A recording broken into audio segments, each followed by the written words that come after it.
Hello friends, welcome to our channel. Friends, మనకి government of India కింద పనిచేస్తున్న ప్రభుత్వ పెన్షన్ శాఖలో ఖాళీగా ఉన్న ఆఫీసర్ ఉద్యోగాలకి ఒక నోటిఫికేషన్ రిలీజ్ అయింది. ఈ జాబ్స్కి మీకు ఎటువంటి ఎగ్జామినేషన్ పెట్టట్లేదు, జస్ట్ మీరు అప్లికేషన్ చేయాలి. షార్ట్ లిస్ట్ అయితే మీకు డైరెక్ట్గా ఒక వేకెన్సీస్కి మీకు సెలెక్షన్ చేస్తారనమాట. ఎలాంటి అప్లికేషన్ ఫీ లేదు. ఇంకోటి ఏంటంటే మీకు ఎటువంటి అనుభవం కూడా అక్కర్లేదు. 95,000 వరకు కూడా మీకు సాలరీ అనేది పే చేస్తున్నారు. 29th ఏప్రిల్ వరకు అప్లై అయితే చేసుకోవచ్చు. Andhra Pradesh, Telangana male and female candidates అందరికీ అవకాశం అవుతుంది. చాలా మంచి నోటిఫికేషన్ ఇది. ఈ వీడియోలో మీకు ఈ నోటిఫికేషన్ గురించి కంప్లీట్ డీటెయిల్స్తో పాటు ఏ విధంగా అప్లై చేయాలో కూడా ఇదే వీడియోలో చెప్తాను. కాబట్టి చూస్తున్న ప్రతి ఒక్కరు వీడియోని లైక్ చేసి ఒక చిన్న సపోర్ట్ అనేది ఇవ్వండి. సో మీ నుంచి ఒకే ఒక చిన్న లైక్ అయితే ఎక్స్పెక్ట్ చేస్తున్నాను. సో ఇప్పుడు ఈ వీడియోని లైక్ చేయండి అండ్ మీ ఫ్రెండ్స్ కూడా షేర్ చేయండి. ఒక వీడియో వాళ్ళకు కూడా హెల్ప్ చేసిన వాళ్ళు అయితే అవుతారు. ఛానల్ని సబ్స్క్రైబ్ చేసుకోండి. ఫ్రెండ్స్, మీ అందరికీ ఒక ఇంపార్టెంట్ అప్డేట్. మనకి సిఆర్పిఎఫ్ నుంచి నిన్న 10th క్లాస్ అర్హతతో 9,000కి పైగా గ్రూప్ సి క్యాడర్కి సంబంధించి పర్మనెంట్ జాబ్స్కి భారీ నోటిఫికేషన్ అయితే రిలీజ్ అయింది.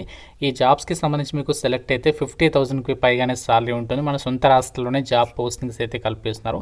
ఈ జాబ్స్ గురించి ఆల్రెడీ మన ఛానల్లో కంప్లీట్ డీటెయిల్స్తో వీడియో పెట్టాను. ఇక చూడని వారు ఇక్కడ మీకు పైన కార్డ్స్లో అయితే ఇస్తున్నాను లింక్. సో ప్రతి ఒక్కరు ఆ యొక్క వీడియో కూడా చూడండి. నోటిఫికేషన్ డీటెయిల్స్లోకి వెళ్ళినట్లయితే గవర్నమెంట్ ఆఫ్ ఇండియా అండర్లో పనిచేసినటువంటి pension fund regulatory and development అథారిటీకి సంబంధించి నేషనల్ పెన్షన్ సిస్టమ్ ట్రస్ట్ నుంచి అఫీషియల్గా ఈ యొక్క జాబ్ నోటిఫికేషన్ అయితే రిలీజ్ అయింది. ఈ రిక్రూట్మెంట్ నోటిఫికేషన్కి మీరు ఇండియన్ సిటిజన్ అయితే సరిపోతుంది. Andhra Pradesh, Telangana male and female candidates అందరూ కూడా ఈ జాబ్స్కి సంబంధించి అప్లై అయితే చేసుకోవచ్చు. ఈ నోటిఫికేషన్ మనకి 8th ఏప్రిల్ అయితే రిలీజ్ అయింది. లాస్ట్ మంత్ కూడా ఈ జాబ్స్కి సంబంధించి ఇదే సంస్థ నుంచి నోటిఫికేషన్ వచ్చింది. ప్రజెంట్ మళ్ళీ మనకి కొత్తగా వేకెన్సీస్కి ఈ యొక్క నోటిఫికేషన్ అయితే రిలీజ్ అయింది.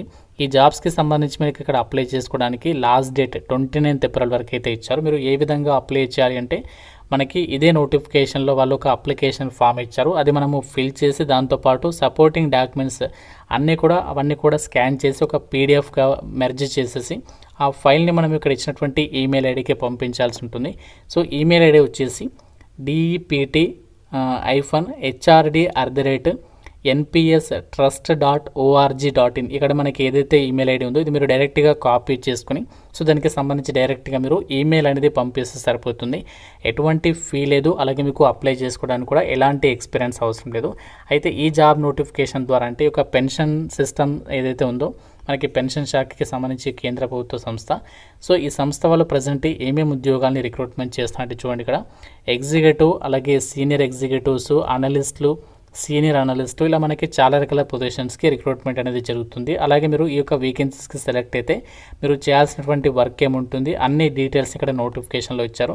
అయితే మీకు ఈ వీడియోలో ఎలాంటి ఎక్స్పీరియన్స్ అవసరం లేకుండా ఫ్రెషర్స్ అప్లై చేసుకున్నటువంటి ఏదైతే జాబ్స్ ఉన్నాయో వాటి గురించి మీకు చెప్తున్నాను.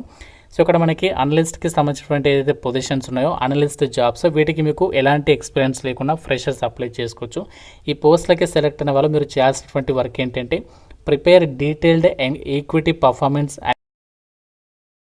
attribution to identify drivers of returns and underperformance using Brinson-Fachler models to break down allocation, selection and interaction effects అని చెప్పేసి ఇక్కడ కొన్ని జాబ్కి సంబంధించి జాబ్ డిస్క్రిప్షన్ అంతా కూడా ఇచ్చారంటే మీకు ఇనీషియల్గా ట్రైనింగ్ పీరియడ్ ఉంటుంది. ఎటువంటి టెన్షన్ పడాల్సినటువంటి అవసరం లేదు. ఈ యొక్క పొజిషన్స్కి సంబంధించి మీరు చేయాల్సినటువంటి జాబ్ రెస్పాన్సిబిలిటీస్ అన్నీ కూడా ఇక్కడ నోటిఫికేషన్లో ఇచ్చారు. డిసిప్లిన్స్ వారికి అయితే ఇచ్చారనమాట. అయితే ఒక నోటిఫికేషన్ ద్వారా భర్తీ చేసినటువంటి ఏదైతే అనలిస్ట్ పొజిషన్స్ ఉన్నాయో సో వీటికి మీరు ఇక్కడ అప్లై చేసుకోవడానికి సంబంధించి ఆ యొక్క క్వాలిఫికేషన్స్ ఏముండాలి, ఏజ్ లిమిట్ ఎంత ఉండాలి అన్నీ కూడా ఇచ్చారు. అయితే ఈ యొక్క వేకెన్సీస్కి సెలెక్ట్ అయిన వాళ్ళకి ఎంత సాలరీ వస్తుందంటే అనలిస్ట్ పొజిషన్స్కి చూడండి, ఇక్కడ సాలరీ వచ్చేసి ఎవ్రీ మంత్ మీకు దాదాపుగా 1,00,000కి పైగానే సాలరీ అనేది పొందొచ్చు అనమాట. ఇది మంత్లీ సాలరీ గుర్తుపెట్టుకోండి. మంత్లీ మీకు 1,00,000కి పైగానే సాలరీ అనేది వస్తుంది. అలాగే మనకి పోస్టింగ్ వచ్చేసి ఆల్ ఓవర్ ఇండియా వైడ్గా ఎన్పిఎస్ ట్రస్ట్ అంటే నేషనల్ పెన్షన్ సిస్టమ్ ట్రస్ట్కి సంబంధించి ఆల్ ఓవర్ ఇండియా వైడ్గా మనకి చాలా చోట్ల అయితే ఉన్నాయి. కాబట్టి మనము మన ఇనీషియల్ పోస్టింగ్ అంటే మనకి హెడ్ క్వార్టర్స్ అనేది న్యూఢిల్లీలో ఉంది. కాబట్టి దీనికి సంబంధించి ఆల్ ఓవర్ ఇండియా వైడ్గా సంస్థ అడ్మినిస్ట్రేటివ్ రిక్వైర్మెంట్ బేస్ చేసుకుని మీకు పోస్టింగ్స్ ఉంటాయని చెప్పేసి నోటిఫికేషన్లో క్లియర్గా మెన్షన్ చేస్తున్నారు. దాంతోపాటు మీకు చాలా రకాల బెనిఫిట్స్ అయితే దొరుకుతాయి. అలాగే మీకు సాటర్డే, సండే, అలాగే మనకి ఇలాంటి హాలిడేస్ అన్నీ కూడా రెగ్యులర్గా గవర్నమెంట్ హాలిడేస్ అన్నీ కూడా మీకు ఇక్కడ వర్తించడం మీద జరుగుతుంది. అయితే ఈ జాబ్స్కి సంబంధించి మీకు ఇనీషియల్గా కాంట్రాక్చువల్ బేసిస్ కింద తీసుకుంటున్నారు. బట్ మీ యొక్క లక్ కనుక బాగుంటే మాత్రం పర్మనెంట్ అయ్యేటువంటి ఛాన్సెస్ కూడా ఉంటాయి. ఎందుకంటే ఇక్కడ కాంట్రాక్ట్ అంటే డైరెక్ట్ డిపార్ట్మెంట్ వాళ్ళ నుంచి సాలరీ అనేది డైరెక్ట్గా మీకు అకౌంట్కి అయితే పడిపోతుంది. సో ఇక్కడ మీడియేటర్ వాళ్ళు అనేది ఎవరైతే ఉండరనమాట, సో డైరెక్ట్గా సంస్థ నుంచి మీకు కొలాబరేషన్ అనేది ఉంటుంది కాబట్టి ఇది ఒక బెస్ట్ ఛాన్స్ అని చెప్పుకోవచ్చు. 29th ఏప్రిల్ వరకు టైం ఉంది. ఆ డేట్ లోపు అయితే అప్లై చేసుకోవాలి. అయితే మనకి సెలక్షన్ ఎలా చేస్తారు ఈ జాబ్స్కి అంటే ఆల్రెడీ మీకు స్టార్టింగ్లో చెప్పేశాను కదా, ఎటువంటి ఎగ్జామ్ అనేది ఉండదు అని చెప్పేసి మనకి ఏ విధంగా సెలక్షన్ చేస్తారంటే ఎవరైతే ఈమెయిల్ అనేది పంపిస్తారో వచ్చినటువంటి అప్లికేషన్స్ అన్ని కూడా ప్రాపర్గా వాళ్ళు చెక్ చేస్తారు. ఫస్ట్ చెక్ చేసిన తర్వాత వాటిని షార్ట్ లిస్ట్ అనేది చేస్తారు. అంటే మీ క్వాలిఫికేషన్లో వచ్చిన మార్కులు అండ్ మీకు ఉన్నటువంటి స్కిల్ సెట్ ఏంటి అన్ని కూడా ప్రాపర్గా చెక్ చేసి షార్ట్ లిస్ట్ చేసేసి ఇంటర్వ్యూకి అయితే పిలుస్తారు. సో ఇంటర్వ్యూ అయిపోయిన తర్వాత డైరెక్ట్గా మీకు డాక్యుమెంట్ వెరిఫికేషన్ చేసేసి ఈ యొక్క వేకెన్సీస్కి అయితే ఎంపిక చేస్తారు. మీరు డాక్యుమెంట్ వెరిఫికేషన్కి వెళ్ళేటప్పుడు ఒరిజినల్ డాక్యుమెంట్స్ అన్నీ కూడా మీరు ఇంటర్వ్యూకి సంబంధించి క్యారీ చేయాల్సి ఉంటుందని చెప్పేసి నోటిఫికేషన్లో ఇచ్చారు. అలాగే మనకి మనకి అప్లికేషన్ ఫామ్ అనమాట.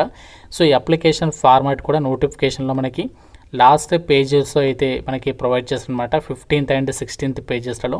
సో ఈ అప్లికేషన్ పేజెస్ అనేవి మీరు ప్రింట్ తీసుకొని మీరు ఏ పోస్ట్కి అప్లై చేస్తున్నారో ఫస్ట్ ఆ పోస్ట్ నేమ్ ఇక్కడ మీరు మెన్షన్ చేయాలి. తర్వాత ఆ డిసిప్లిన్ నేమ్ అండ్ మీరు మీ యొక్క ఫుల్ నేమ్ వచ్చేసి క్యాపిటల్ లెటర్లో రాయాలి. తర్వాత మీ యొక్క ఫాదర్ నేమ్. సో ఈ విధంగా మీరు ఇక్కడ ఫోటో అనేది అతికించేసి దాని మీద మీ సిగ్నేచర్ పెట్టాలి. కంప్లీట్గా అప్లికేషన్ ఫామ్లో అన్ని డీటెయిల్స్ రాసేసి అప్లికేషన్ ఫామ్తో పాటు మీరు మిగతా క్వాలిఫికేషన్కి సంబంధించి జిరాక్స్ కాపీస్ అన్నీ కూడా వాటిని స్కాన్ చేసి వాటిని మీరు మెయిల్ ద్వారా పంపిస్తే సరిపోతుంది. ఈ యొక్క జాబ్స్కి సంబంధించి ఆల్రెడీ మీకు చెప్పాను కదా మెయిల్ ఐడి, ఆ మెయిల్ ఐడికి మీరు ఆ యొక్క ఫైల్ని అయితే పంపించాల్సి ఉంటుంది. అలాగే అప్లై చేసే క్యాండిడేట్స్కి మీకు ఇంగ్లీష్ అండ్ హిందీకి సంబంధించి మీకు బేసిక్ కమ్యూనికేషన్ స్కిల్స్ ఉన్నా పర్వాలేదు, అప్లై చేసుకోవచ్చు. ఎంఎస్ ఆఫీస్కి సంబంధించిన నాలెడ్జ్ ఉంటే మీకు కొంచెం ప్రిఫరెన్స్ అనేది ఇస్తామని చెప్పేసి నోటిఫికేషన్లో ఇచ్చారు.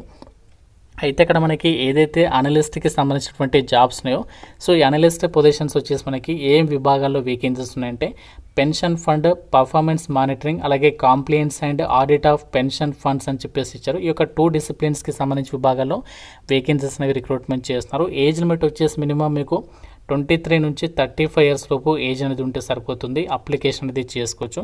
క్వాలిఫికేషన్ ఏముండాలి అంటే మీరు ఎంబీఏ కానీ లేదంటే పీజీడిఎం కానీ లేదంటే ఎంకామ్ కానీ సిఎఫ్ఏ కానీ ఎఫ్ఆర్ఎం కానీ సిఏ కానీ ఇందులో మీరు ఏ ఒక్క క్వాలిఫికేషన్ ఉన్నా ఈ రిక్రూట్మెంట్కి సంబంధించి అప్లికేషన్స్ పెట్టుకోవచ్చు. ఒకవేళ మీకు ఈ యొక్క రిలవెంట్ ఎక్స్పీరియన్స్ అనేది ఇక్కడ పెన్షన్ రిలేటెడ్ కానీ ఫైనాన్షియల్ సెక్టర్లో కానీ ఈ విధంగా ఇలాంటి రిలేటెడ్ ఫీల్డ్లలో ఎక్స్పీరియన్స్ ఉంటే మీకు కొంచెం ప్రిఫరెన్స్ ఇస్తారు. ఎక్స్పీరియన్స్ లేకున్నా కూడా ఫ్రెషర్స్ అందరూ కూడా ఈ జాబ్స్కి సంబంధించి అప్లికేషన్ అనేది చేసుకోవచ్చు. సో వేకెన్సీస్ కూడా పర్వాలేదు, వేకెన్సీస్ అనేవి మరీ ఎక్కువ అయితే లేవు, జస్ట్ మనకి చాలా తక్కువ సంఖ్యలోనే ఉన్నాయి. కాకుండా మనకి చాలామంది ఎంబీఏ ఎంకామ్లు చేసి పీజీడిఎంలు చేసి ఖాళీగా ఉంటారు చాలామంది. మనకి గవర్నమెంట్ సంస్థ నుంచి వచ్చింది, అది కూడా పెన్షన్ డిపార్ట్మెంట్ కాబట్టి సో మీకు ఎలిజిబిలిటీ ఉంటే జస్ట్ ఒక అప్లికేషన్ మెయిల్ చేయడమే, ఆ పని చేసేసండి. ఫీజు లేదు, ఎగ్జామ్ లేదు, జస్ట్ షార్ట్ లిస్ట్ అయితే మీకు ఇంటర్వ్యూకి పిలుస్తారు. 1,00,000కి పైగా మనకి సాలరీ ఉంది కాబట్టి ఏ ఒక్కరు కూడా ఈ ఆపర్చునిటీ అనేది మిస్ చేసుకోకుండా డెఫినెట్గా అప్లికేషన్స్ పంపేటువంటి ప్రయత్నం అయితే చేయండి. ఫ్రెండ్స్, ఇది మనకి నేషనల్ పెన్షన్ సిస్టమ్ ట్రస్ట్ ఈ యొక్క పెన్షన్ శాఖకి సంబంధించి కేంద్ర ప్రభుత్వ సంస్థ నుంచి రిలీజ్ అయినటువంటి వివిధ రకాల ఉద్యోగాలకి సంబంధించినటువంటి జాబ్ డీటెయిల్స్. ఇంకా మీకు నోటిఫికేషన్ రిలేటెడ్గా కానీ అప్లికేషన్ ప్రాసెస్కి సంబంధించి కానీ ఏదైనా డౌట్ ఉంటే సో నాకు కామెంట్ రూపంలో అయితే అడగండి. ప్రతి ఒక్కరు వీడియోని లైక్ చేసి మీ ఫ్రెండ్స్ కూడా యొక్క వీడియోని అయితే షేర్ చేయండి అండ్ ఛానల్ని సబ్స్క్రైబ్ చేసుకోండి. Thank you so much guys.